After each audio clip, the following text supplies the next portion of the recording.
వైఎస్ఆర్సీపీ నుంచి ఎవరు బయటకు వెళ్లినా పార్టీకి నష్టం లేదన్నారు మాజీ ఎంపీ వైవి సుబ్బారెడ్డి.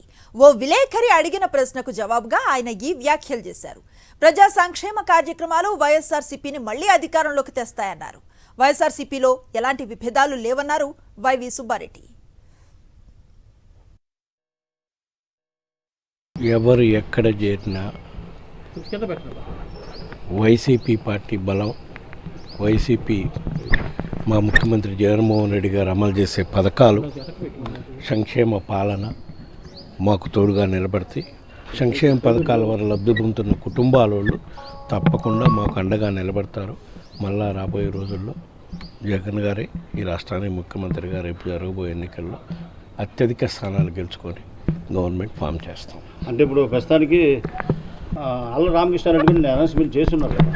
కానీ అమ్మా ఆయనకి సీటు ఇవ్వటానికి కొన్ని ప్రాబ్లమ్స్ వల్ల బీసీలకు ఇవ్వటం కోసం మాట్లాడాల్సి వచ్చింది. దానికి ఆయన ఏదైనా మనస్తాపం చెప్పి పోతానంటే పోనండి. ఇంకా ఆళ్ళ రామకృష్ణారెడ్డి కాదు, ఇంకా చాలా చోట్ల కూడా పోతున్నారు ఒకరిద్దరు. పోయినందువల్ల మాకేం నష్టం లేదు. కాకపోతే ఎవరిని పోగొట్టుకోవాలని మాకు లేదు. వాళ్ళకి ఏదో ఒక స్థానం కల్పిస్తామని హామీ ఇవ్వడం జరుగుతుంది మార్పు చేర్పుల్లో భాగంగా. అయినా సరే వాళ్ళ వ్యక్తిగత కారణాల వల్ల, వ్యక్తిగత అభిమానం కొద్దీ వాళ్ళు పోతున్నారేమో.